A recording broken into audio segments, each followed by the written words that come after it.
Hi, marketers. This is Dots, and welcome to the Marketing Leadership Podcast. With me here is Dusty DiMercurio, Senior Director, Industry and Portfolio Marketing at Autodesk. And we will discuss an expert's look into supporting business strategies with performance marketing. I know you guys are ready, so let's get it.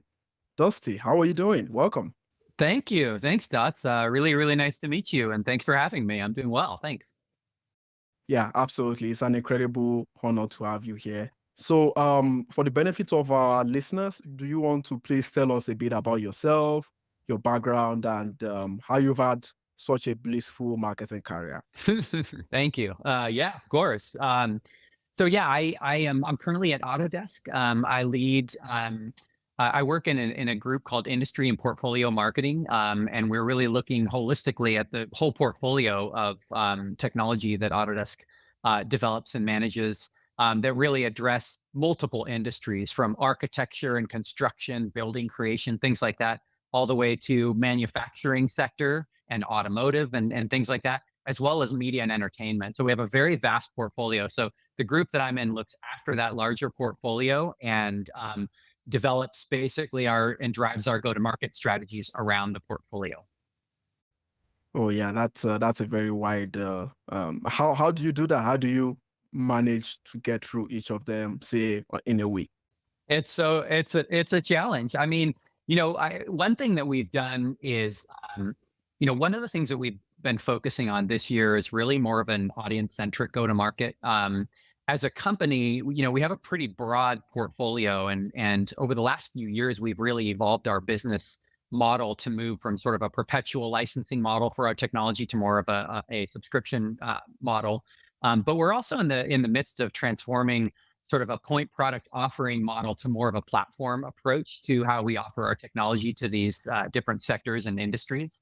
In terms of how we manage that, I mean, given the diversity of audiences that we speak to and that we work with, a lot of it is looking holistically at things through the lens of the audiences we want to reach and connecting with them in meaningful ways on their terms. And so we've got different groups within the industry and portfolio group. We've got different teams that are focused on each of those larger industry sectors that look sort of vertically at those. And then we have some different horizontal teams that look at things that are cross industry, like thought leadership marketing and content, community marketing, and other sort of cross industry plays. So it's a pretty complicated machine, but at the end of the day, a lot of our mindset is around sort of this idea of audience centricity and how do we think about engaging our audiences in the most meaningful ways that are going to connect with them. Yeah, absolutely. It's the human to human marketing. And speaking of humans, I know you are aware of the shift when it comes to like marketing roles or roles of the CEO, for example, from just a marketing team to a commercial team. And it's very diverse in itself. There is service, there's tech, there's sales, and there is marketing itself. So do you want to tell me a little bit more about what your team is focused on and, just a little bit about the team at Autodesk? I know you're a very great place to work with as well. I saw a deck that you shared regarding that some time ago. But yeah, if you want to chime in a little bit on that too as well, fine. But I'd like to get a sneak peek, very small, into what goes on within your commercial teams there. Yeah, sure. I mean, Autodesk is a really cool, really interesting place to work. At the end of the day, we really make technology for people who make things. One of our kind of core taglines is make anything. And then sort of our belief is that our technology really democratizes the ability for people to be able to make anything, whether it's a building, whether it's a car, whether it's a movie. At the end of the day, a lot of what we're doing is developing technology that helps people think through and manage a lot of the transformation that they're facing today, right? I mean, you look at the role of things like generative AI and how much disruption that's creating across all sectors. We've been actually talking about things like generative AI in our technology that help people make buildings more sustainable, for example, or cars, more sustainable. So a lot of what we focus on is helping people build things and build them in a way that's going to ensure, longevity for the planet, efficiency in terms of how they develop them, and so on and so forth. So that's, I think, at a high level, the way that we think about, and sort of the things that we do at Autodesk. Yeah, absolutely. That makes sense. I would like to poke a little bit into your go-to-market strategies and, like you said, how you communicate to customers in a meaningful way, maybe across the life cycle. And one of the most important things, even in the B2C space, is thought leadership. And when it comes to thought leadership, especially from the perspective of Autodesk, what does that mean? What does that mean to you as a brand? Do you want to let's start with that? Sure. Yeah, of course.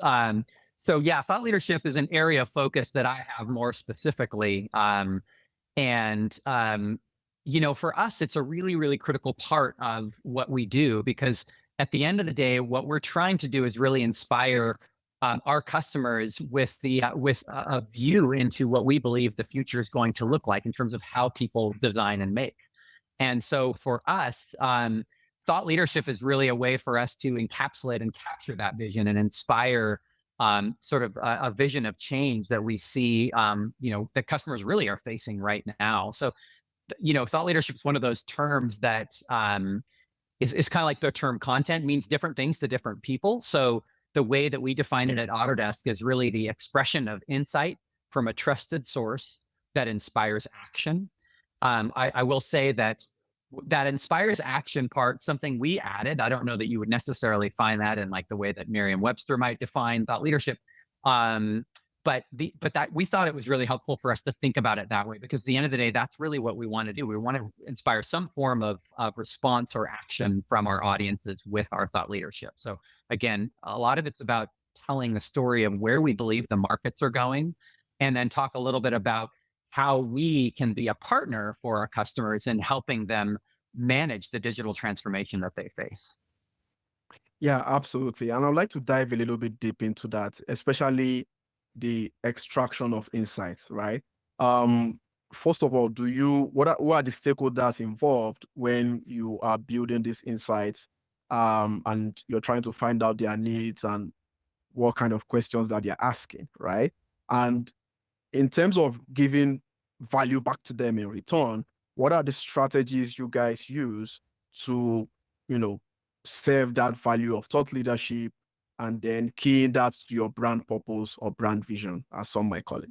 Yeah, sure. I think, what's interesting that we found is that, a lot of times our customers are really interested in understanding how their peers are doing what they're doing. They want to understand sort of benchmarking, like how do they, how do they suss up in terms of what they're doing against some of their peers. So, I mean, for us, in terms of stakeholders, number one is customers, right? Just going out, talking to customers, getting a good sense of what challenges they face today. What are some of the hardships that they're facing? What are the things that are working well for them, and what are some of the things that aren't?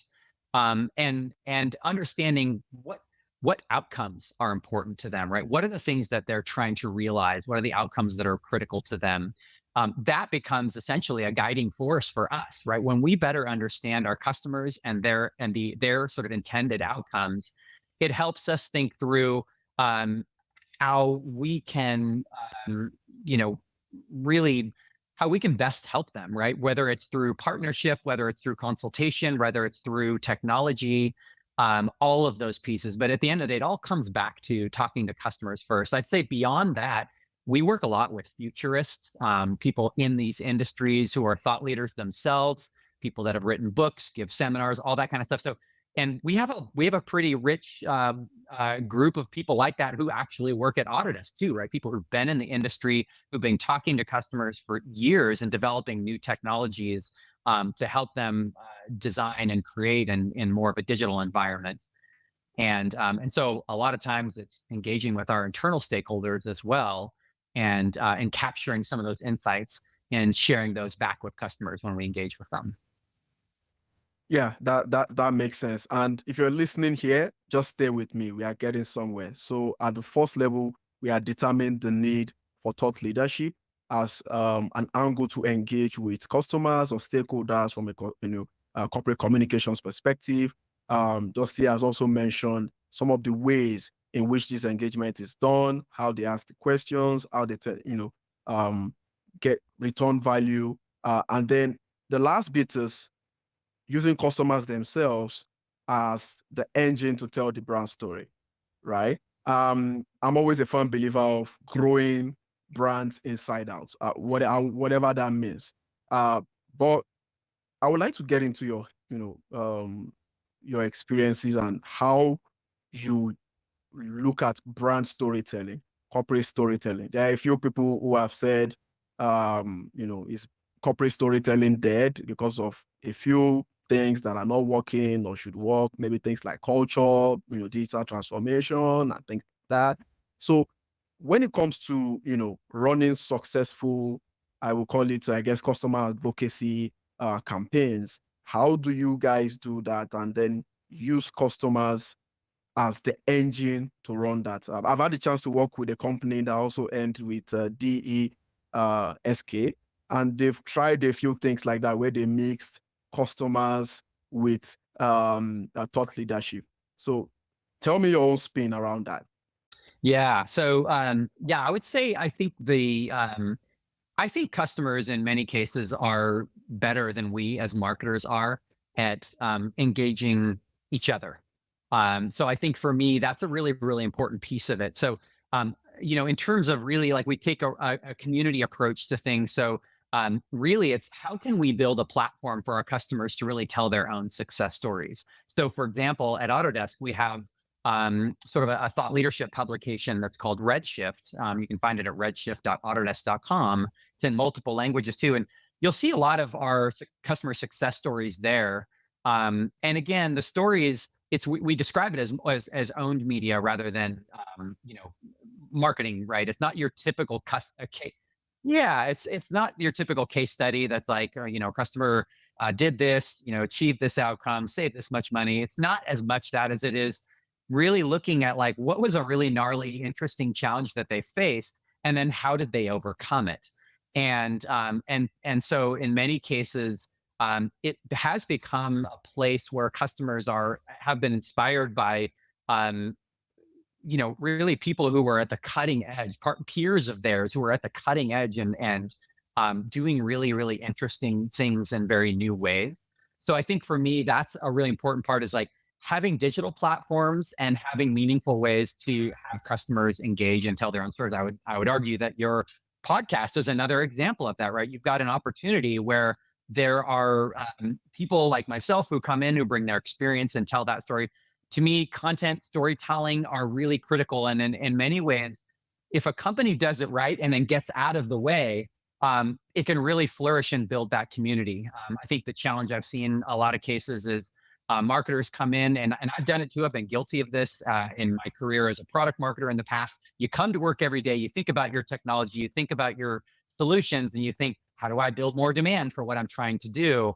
And you miss the idea that all of a sudden you have this myopic view that's more about yourself and less about your customers. And so that's the real tricky balance: is how do you create a meaningful way to enable customers to tell their own stories in a way that feels more natural and less sort of markety or biased. Yeah, absolutely. I mean, what you're doing is you're generating demand, which is really been very effective these days and promoted all over the place. Um, with B2B performance marketing, I think one of the biggest angles, if not the biggest, is this thought leadership angle that we are looking at. And we spoke off the mic. I know that you have a very good example of this, and our listeners can't wait to get into that. You do have a report called the Autodesk First State of Design and Make annual report, which is also recently being released.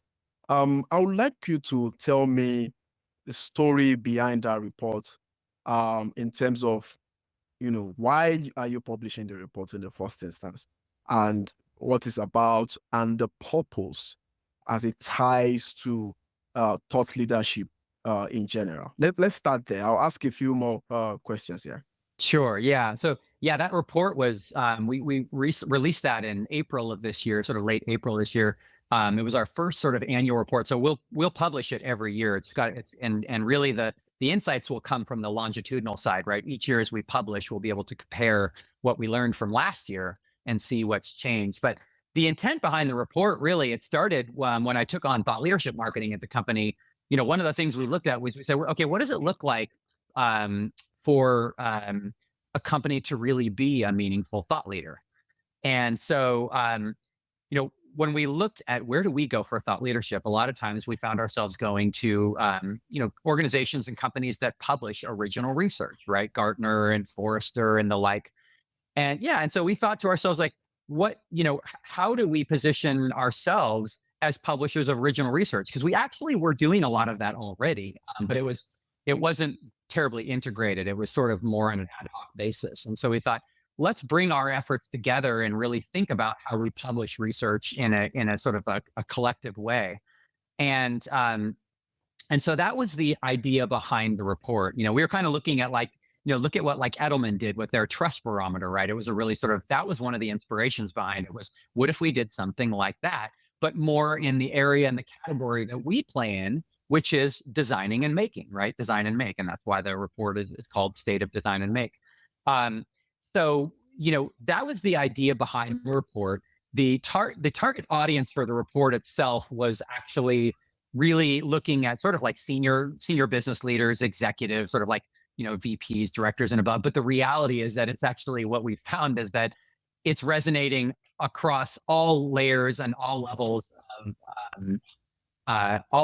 and layers of seniority within different companies. So that's been quite an interesting insight that we've gotten.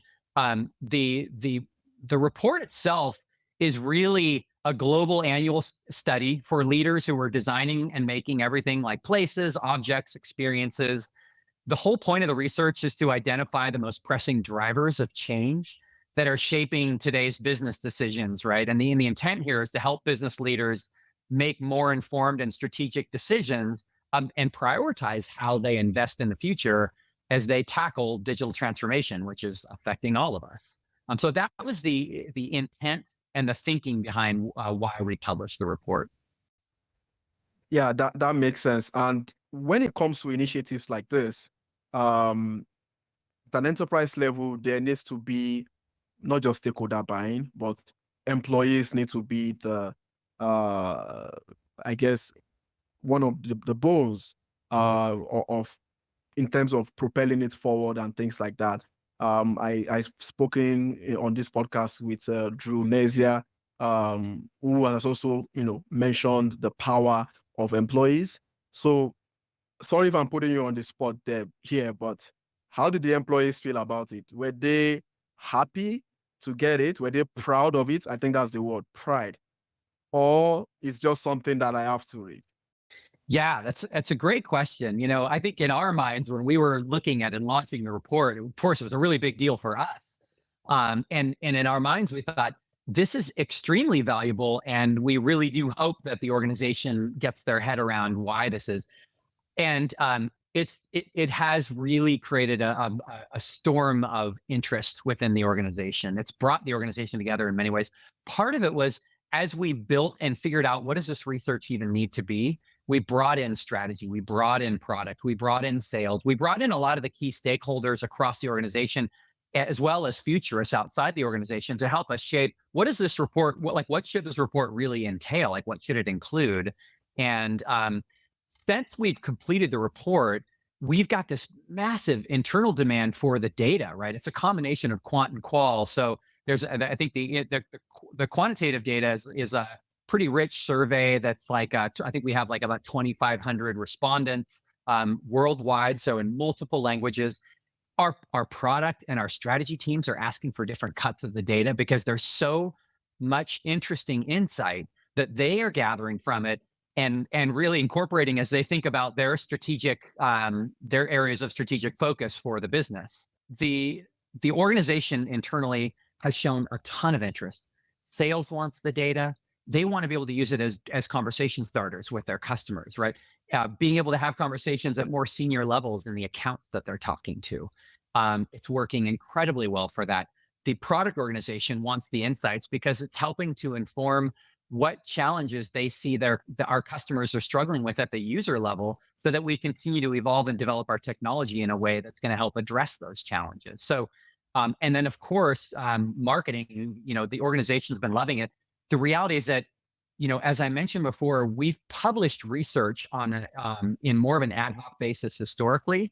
And now what teams are doing is they're actually seeing the work that we're doing around the state of design and make as more of this internal platform for research publication. And so now they're coming to us and saying, hey, we want to do a deep dive into, industrial machinery. Can we work with you guys? And so, like, yes, we're working with them. So there's an annual report, but now we're starting to roll out all these special reports, some of which we're spinning up within, our organization.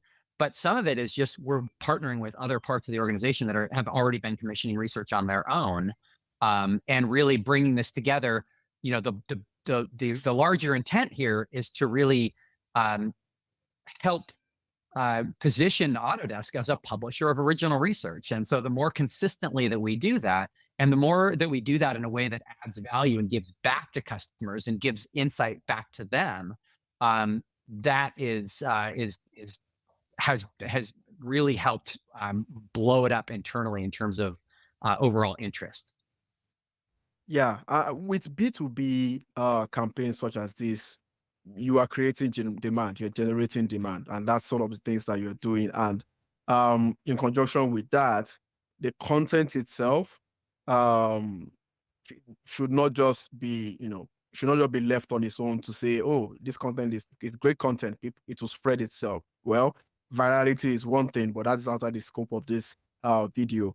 What are some of the things that you've done in terms of your launch strategy, driving awareness, boosting I'm a big fan of content promotion. I do podcast marketing for a living. So that's the content, the podcast, and then how to market it. So I will be interested to know how you guys, sort of push that report, and how you, I could say, capture value as well in terms of, I don't want to say lead generation, but let's just use accounts, because it's a bit of an account-based marketing as well. So what can you tell me your story around that?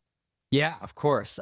It's interesting, when we developed the idea for this, out of the gate, I said, look, we need to view this report as a product. Like, as a company, we're used to bringing products to market. We should be thinking about this report as a product. And so, as such, we actually created two work streams. One work stream started earlier, which was the report. And that was more of basically a product development work stream. So we had, strategists and others involved in making sure that the report was the best it could be.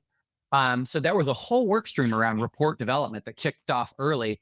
Some of the people that were stakeholders there then, folded over, and then some people bounced out into the second work stream, which was basically the go-to-market work stream, right?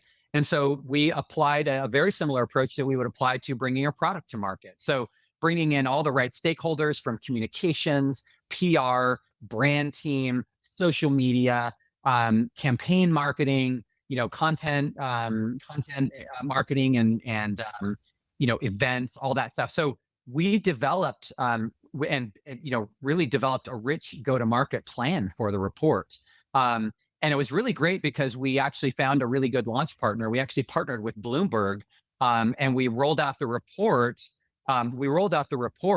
In their headquarters, which is known as like the workplace of the future. It's one of the most sustainable buildings in the world. And one of our customers, Foster's and Partner, were actually the ones who designed the building. So they actually came and spoke at the event. So we worked with Bloomberg as sort of our launch partner for the event. And that was really, really well received. I think at the end of the day, that created a really, really big splash. Internally, we put the report on our website, of course, had a huge social media blitz around the program. Our campaign marketers and our ABM marketers are now employing it in some of their different campaigns, targeting more of the executive part of the buying committee, as it were, for some of the account-based plays. But But what we found is that we even included it in some of more of our kind of broad, like one-to-many plays, like more broad-reaching marketing efforts. And it's, while it was designed with the executives and senior decision makers in mind, it's resonating at the user level. Like it's there, we're seeing so much interest in it. And I was thinking about this. So I was like, okay, why would the users necessarily be interested? And I thought about it. And I said, I mean, of course they are, right? As I think about myself, when I was growing up as a marketer, I wanted to have that insight, the insight that executives have, right? And that, I wanted to, because one day I aspired to be a marketing executive myself. This was my younger self thinking this way. So being able to advise my executives on, hey, here are the trends in digital transformation right now. So that's one of the reasons why we've sort of reflected and realized that the report itself has been resonating across the board. And really, what we've got is a global campaign that continues to roll out across the world. The report, I think, is localized in like 8 different languages.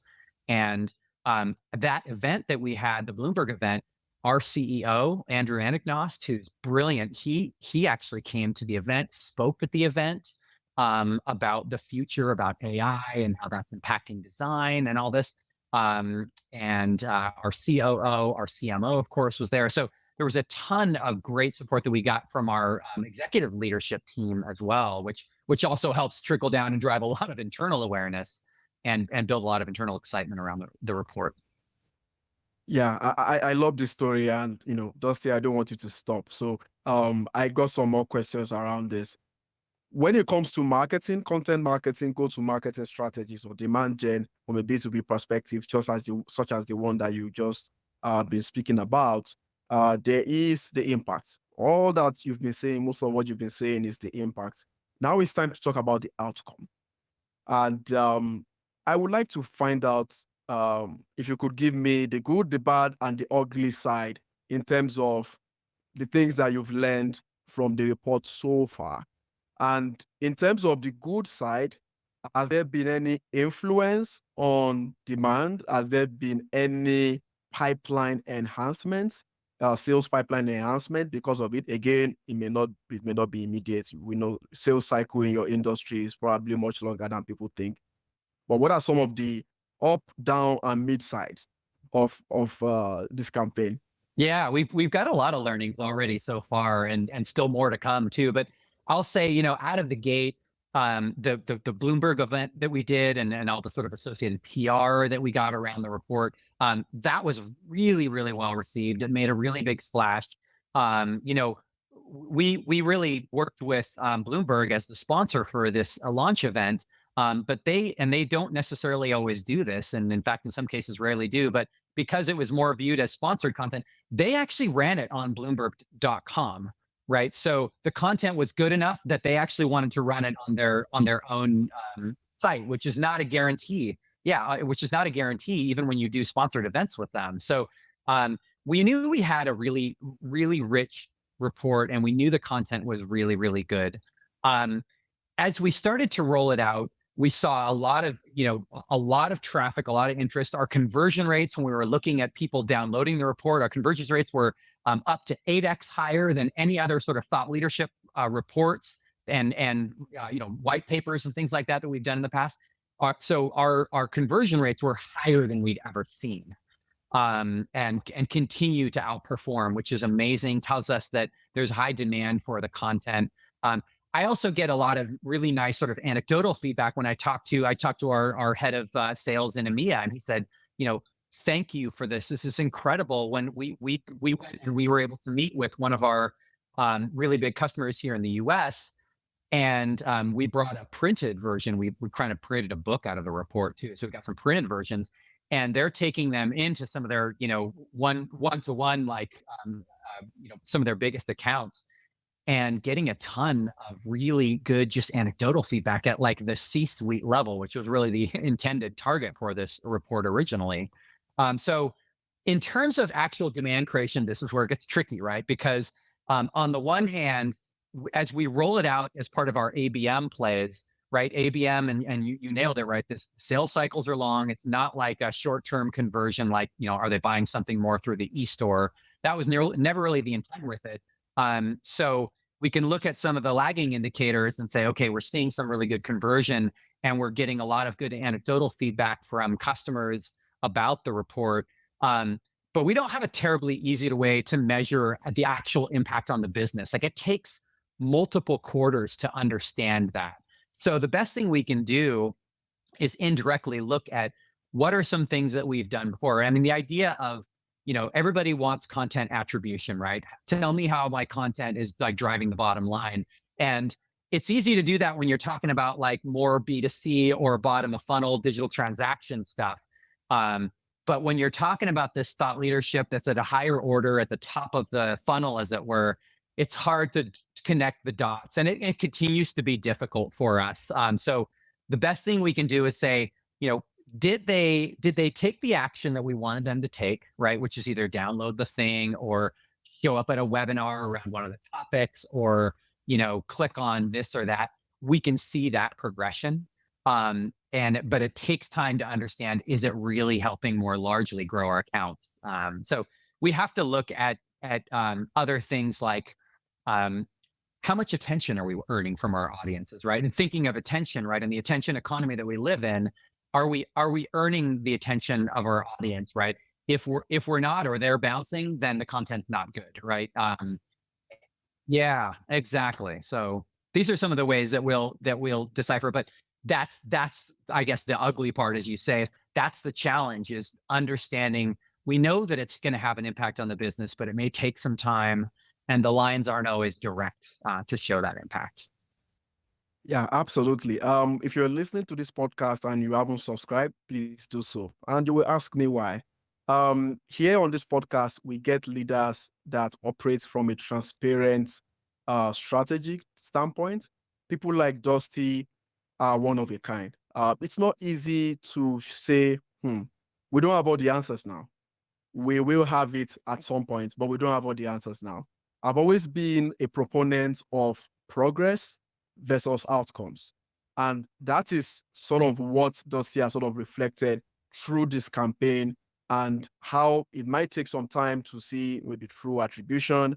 But again, let me correct you a little bit, Dusty. It's not anecdotal feedback, it's qualitative feedback, and it's valuable feedback. It's probably one of the most valuable feedbacks, even more valuable than the quantitative one, because I've spoken to a lot of performance marketing tracking folks who have emphasized the need for more and more and more qualitative feedback on any campaign initiative whatsoever. Speaking on campaign initiatives, is this your only initiative around thought leadership? I mean, I can see that this thought leadership is a very good unique economics in terms of marketing verticals, as I call them. So are there other kinds of campaigns like this that you run for your stakeholders? And are there any other state of the design and make report type initiatives? Yeah, I mean, we have, it's interesting. This report was somewhat unique in a series of what we're internally calling lightning strikes, right? Sort of big plays that we're doing, right? We just launched a program with Ryan Reynolds, a bedtime stories program that's super interesting, super exciting, really, reaching sort of a new audience around sort of the education space. Which is obviously, as we like to say internally at Autodesk, every single one of our education customers is a future customer. And so we have a series of different lightning strikes that we're doing, different programs that we're doing that are at that same level of what we're doing around the State of Design and Make. The thing that's unique about the State of Design and Make report is that design and make is essentially sort of the terminology we're using around what we're describing as sort of a new category that we're creating within Autodesk or within our industry. I think, what we recognize is the way that people design and make things is really coming together. It's really converging, right? Whether you're making a movie, a car, a building, the way that people approach making things is coming together through digital technology and a lot of the technology that we're bringing to market, as well as our competitors. And so design and make is really, as we think about it, we are really looking at, we are a design and make platform company, right? We make design and make platform that enable people to make anything, right? To make a car, to make a building, to make a movie.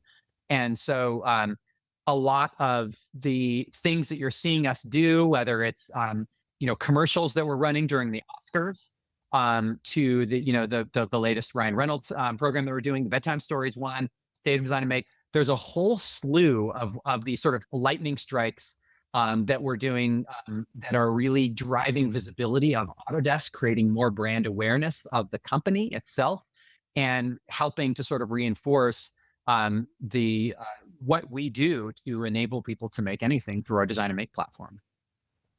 Yeah, I've heard of the Ryan Reynolds idea, and it's good that you have all these little pockets, and they are all big plays at the same time. So that's really, really great to hear.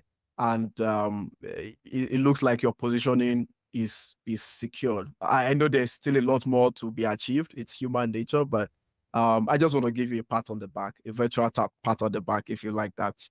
And speaking of pat on the back, I would like us to explore that content engine a little bit more. Again, we are trying to support business strategies, business outcomes, commercial value. And from what you've said, I have a feeling that, having this great content marketing engine is one of your focus. And I don't know if it's the biggest focus or not. You can clarify. In fact, do you want to clarify that right now? Is building Yeah, sure. Yeah.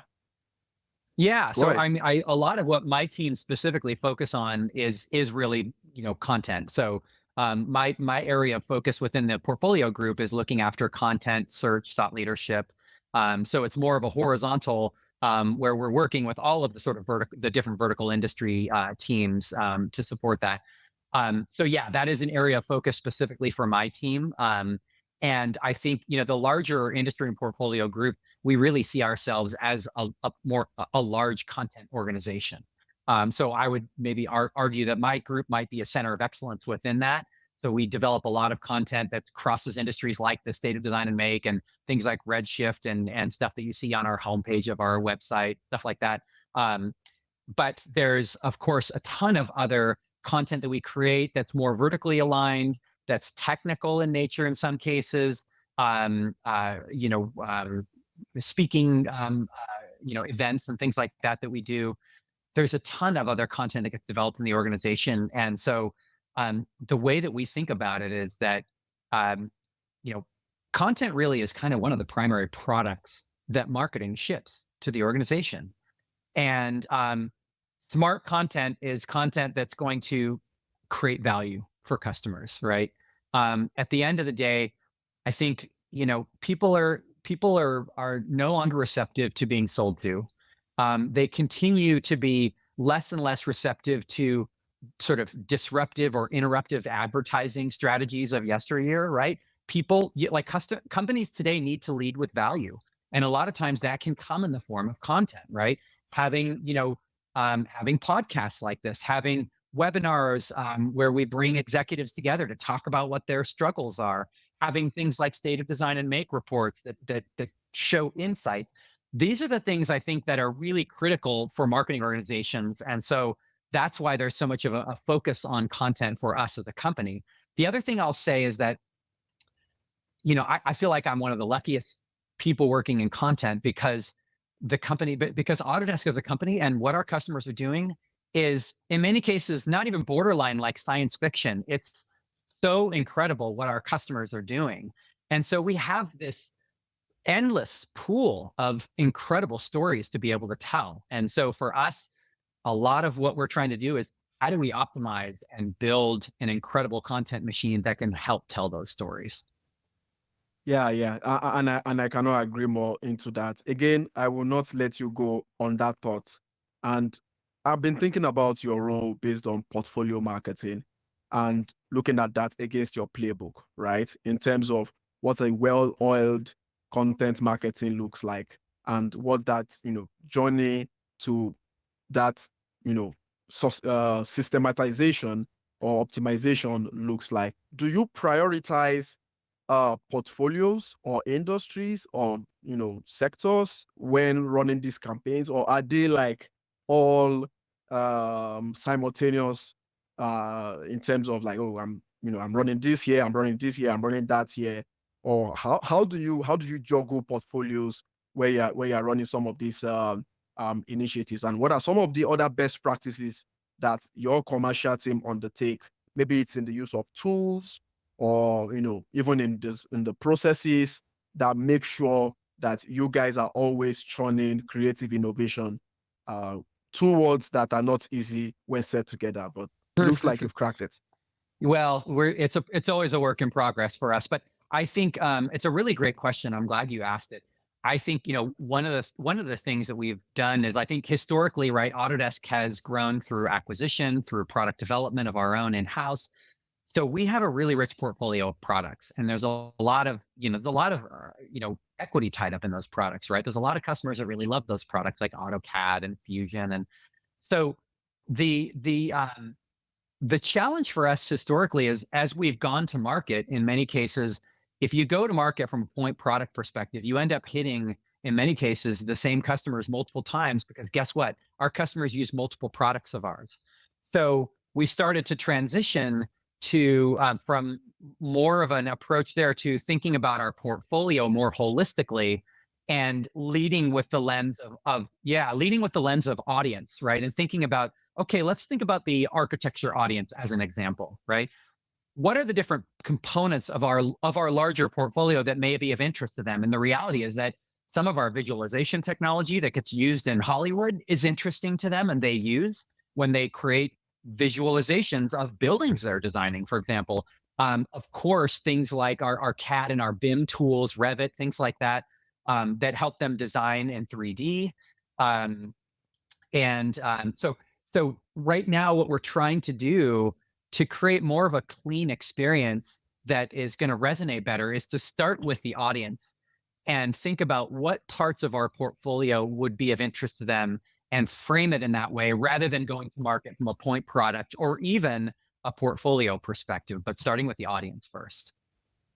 Yeah, and I like what you guys have done. You involve the products, and I'm talking about Autodesk products in the production of some of these campaigns.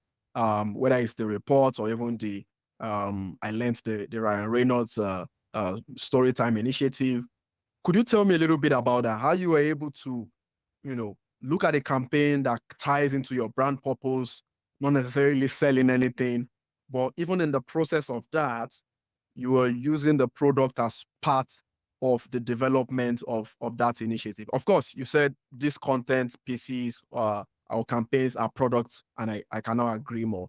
But the way you've done it is that you've used Autodesk itself in one way or the other to in the development of these initiatives, in development of these campaigns. Could you enlighten us a little bit about that? Yeah, sure. I think you know, at the end of the day, what we're thinking about, we're always trying to start with the customer, and what's important to them, what's interesting to them.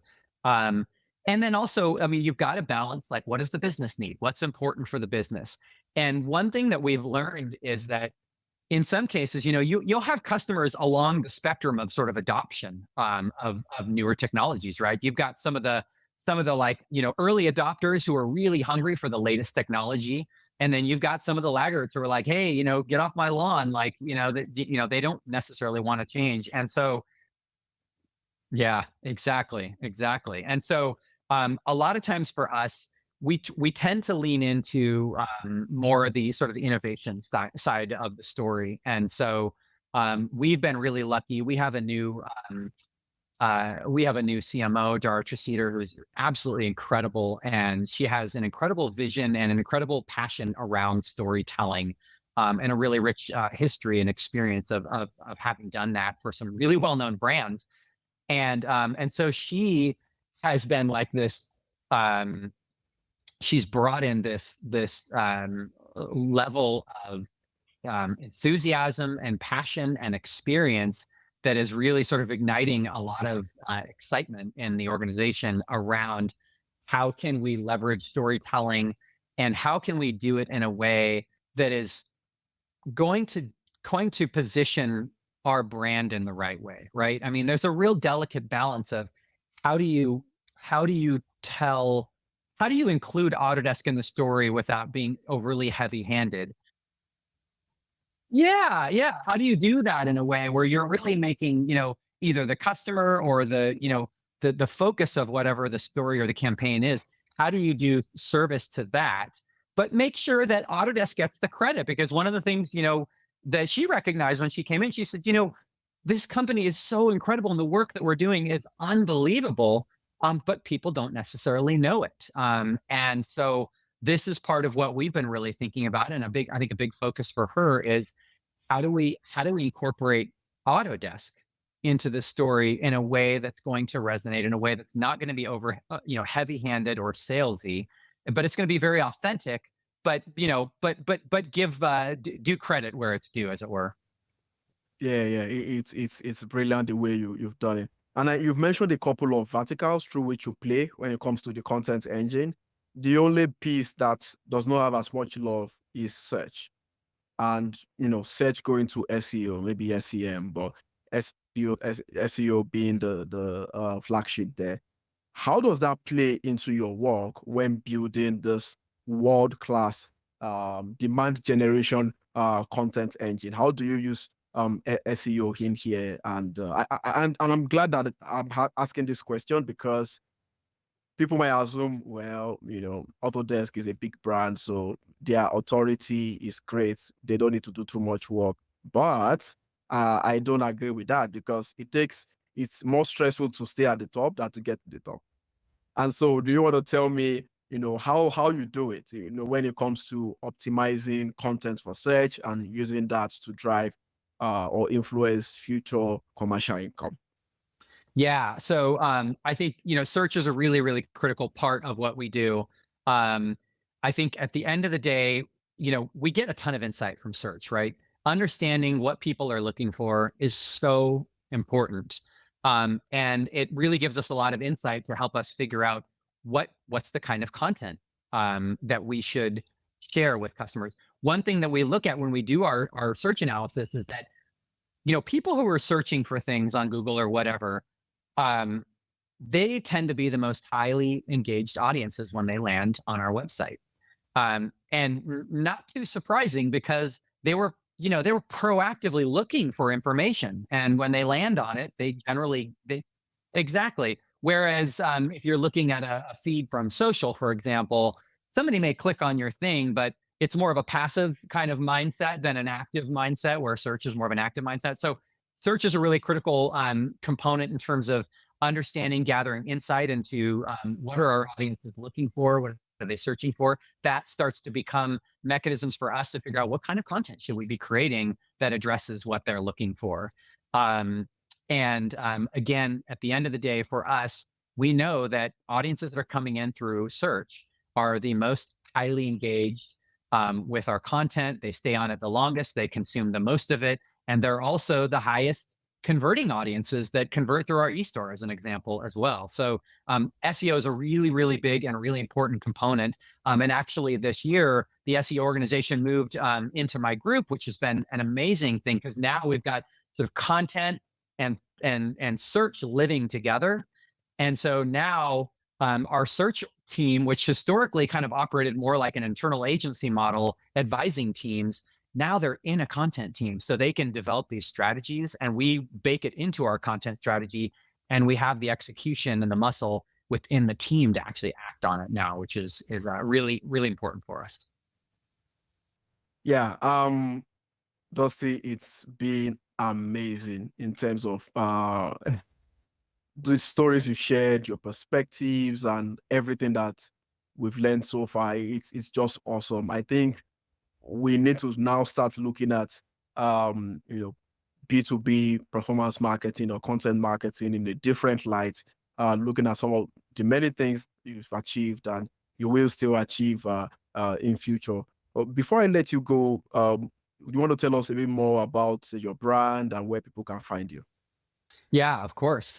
So you can find us on autodesk.com. As I mentioned before, um, our brand is really about enabling people to be able to make anything using our technology. I think that one of the things that's really important to our brand is this idea of sustainability, right? We want to build for the future.